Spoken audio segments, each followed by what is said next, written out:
official uniform state religion throughout its empire. Subsequently, as the Roman Empire declined and broke up, the Roman Catholic Church emerged from it, which, as we know, has resolutely discountenanced any authority in religion and philosophy as a rival to her own, and at the same time claimed supremacy and an overriding jurisdiction in temporal matters also. For the Freemason, the result of that church's conduct is instructive. For when an authority upon matters wholly spiritual and belonging to a kingdom which is not of this world, lays claim to temporal power and secular possessions, as the Roman Church has done and still does, it at once vitiates and neutralizes its own spiritual qualifications. It becomes infected with the virus of worldly possessions.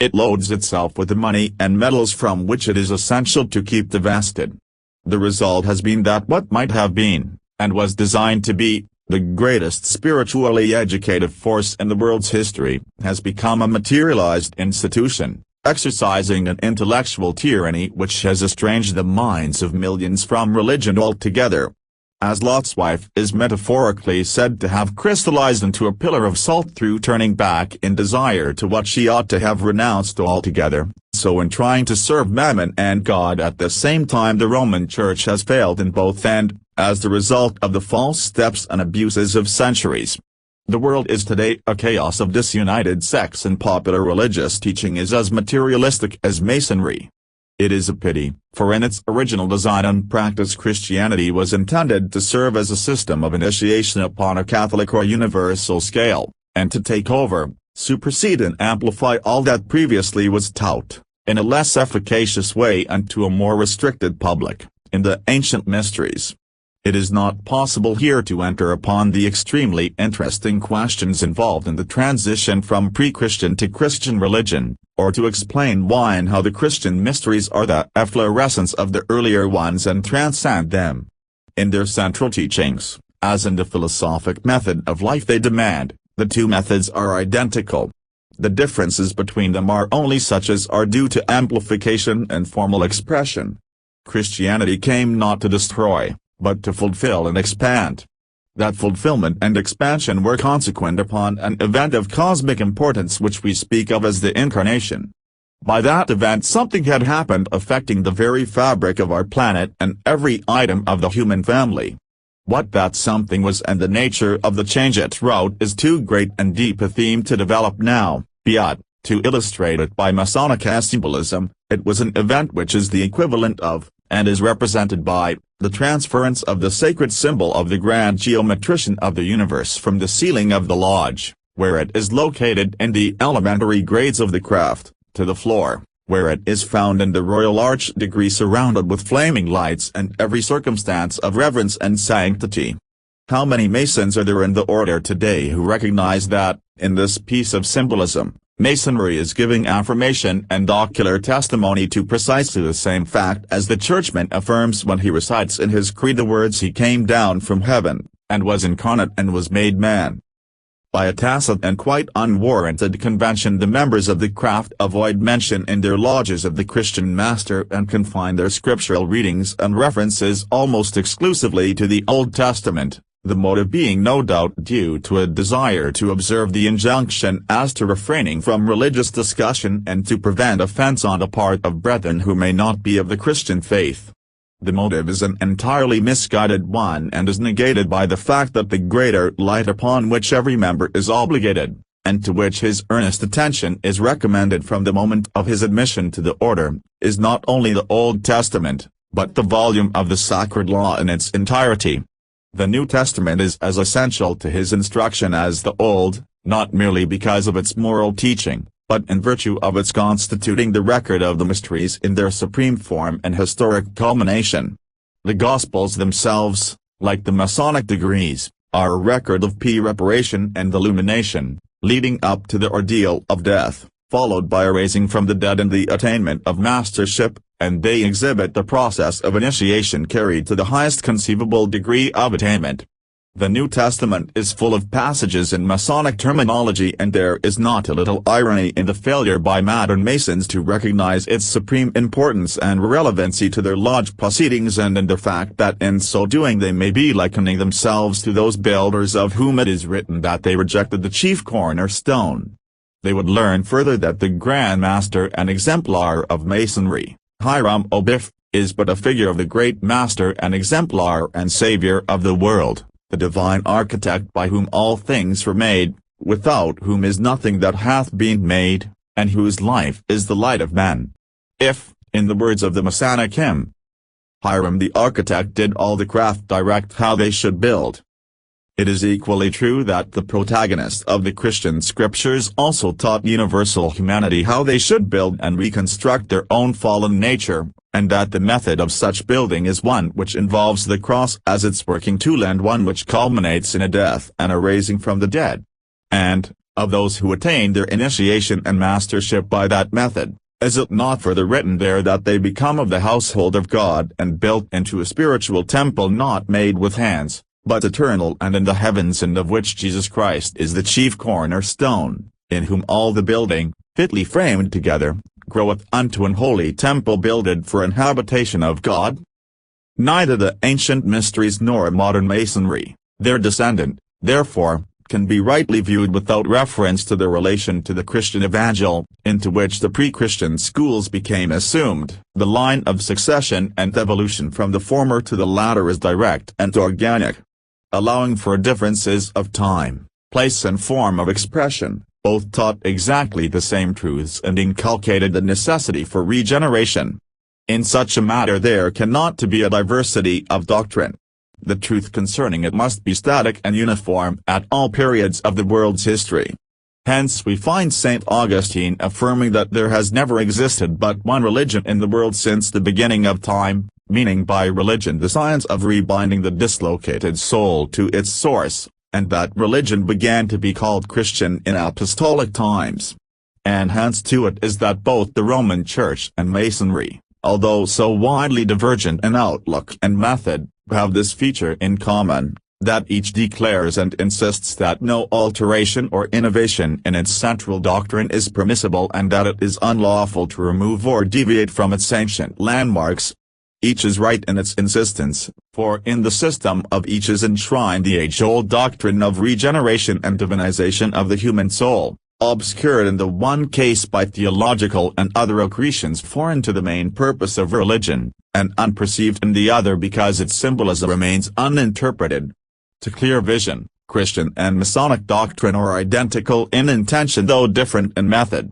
The one says via crucis, the other via lucis, yet the two ways are but one way. The former teaches through the ear, the latter through the eye, by identifying the aspirant with the doctrine by passing him personally and dramatically through symbolic rites which he is expected to translate from ceremonial form into subjective experience. As patristic literature shows, the primitive methodia of the Christian Church was not that which now obtains, under which the religious offices and teaching are administered to the whole public alike in a way implying a common level of doctrine for all and uniform power of comprehension by every member of the congregation. It was, on the other hand, a graduated method of instruction and identical with the Masonic system of degrees conferred by reason of advantage, merit and ability. To cite one of the most instructive of early Christian treatises, Dionysius, on the ecclesiastical hierarchy, with which every Masonic student should familiarize himself, it will be found that admission to the early church was by 3 ceremonial degrees exactly corresponding in intention with those of Masonry. The most holy initiation of the mystic rites has as its first godly purpose the holy cleansing of the initiated, and as second, the enlightening instruction of the purified, and finally and as the completion of the former, the perfecting of those instructed in the science of their appropriate instructions. The order of the ministers in the first class cleanses the initiated through the mystic rites, in the second, conducts the purified to light, and, in the last and highest, makes perfect those who have participated in the divine light by the scientific contemplations of the illuminations contemplated. This brief passage alone suffices to show that originally membership of the Christian Church involved a sequence of 3 initiatory rites identical in intention with those of the craft today. The names given to those who had qualified in those rites were respectively catechumens, liturgoi, and priests or presbyters, which in turn are identifiable with our entered apprentices, fellow crafts and master masons. Their first degree was that of a rebirth and purification of the heart, their second related to the illumination of the intelligence, and their third to a total death unto sin and a new birth unto righteousness, in which the candidate died with Christ on the cross, as with us he is made to imitate the death of Hiram, and was raised to that higher order of life which is mastership. When Christianity became a state religion and the Church a world power, the materialization of its doctrine proceeded apace and has only increased with the centuries. Instead of becoming the unifying force its leaders meant it to be, its association with worldly possessions has resulted in making it a disintegrated one. Abuses led to schisms and sectarianism, and whilst the parent body, in the form of the Greek and Roman churches, still possesses and jealously conserves all the original credentials, traditions and symbols in their superb liturgies and rites, more importance is attached to the outer husk of its heritage than to its kernel and spirit, whilst the Protestant communities in so-called free churches have unhappily become self-severed altogether from the original tradition and their imagined liberty and independence are in fact but a captivity to ideas of their own, having no relation to the primitive gnosis and no understanding of those mysteries which must always lie deeper beyond the exoteric popular religion of a given period. Regeneration as a science has long been, and still is, entirely outside the purview of orthodox religion. The Christian master's affirmation "ye must be born again" is regarded as but a pious counsel towards an indefinite improvement of conduct and character, not as a reference to a drastic scientific revolution and reformation of the individual in the way contemplated by the rites of initiation prescribed in the mysteries. Popular religion may indeed produce good men, as the world's standard of goodness goes. It does not and cannot produce divinized men endued with the qualities of mastership, for it is ignorant of the traditional wisdom and methods by which that end is to be attained. That wisdom and those traditional methods of the mysteries have, however, never been without living witness in the world, despite the jealousy and inhibitions of official orthodoxy. Since the suppression of the mysteries in the 6th century, their tradition and teaching have been continued in secret and under various concealments, and to that continuation our present Masonic system is due. As previously intimated in these papers, it was compiled and projected between 2 and 3 centuries ago as an elementary expression of the ancient doctrine and initiatory method, by a group of minds which were far more deeply instructed in the old tradition and secret science than are those who avail themselves of their work today, or even than the text of the Masonic rites indicates. If they remained obscure and anonymous, so that the modern student's research is unable to identify them, it is only what is to be expected, for the true initiate is one who never proclaims himself as such and is content ever to remain impersonal and out of sight and notoriety, planting his seed for the welfare of his fellow men indifferently and leaving others to water it and God to give it increase. But, within the limits they allow themselves, they achieve their work well and truly and, as has been sought to demonstrate in these pages, made it a rescript, faithful at least in outline and main principles, of the ancient teaching and perfecting rites of the philosophic mysteries.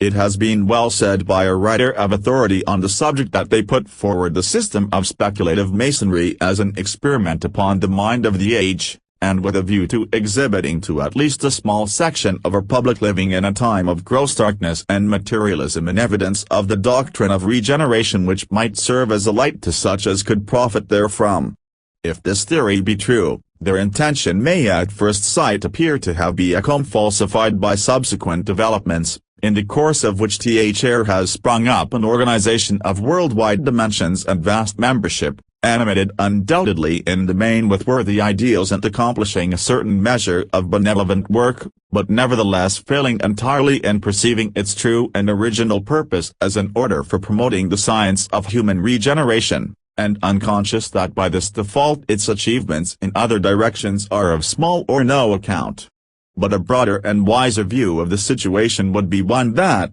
whilst recognizing a great diffusion of energy to little present purpose, sees also that, in the long run and in the amplitude of time, that energy is not wasted but conserved, and that, besides benefiting individuals here and there who are capable of truly profiting from the order, it preserves the witness and keeps burning the light of the perpetual mysteries in a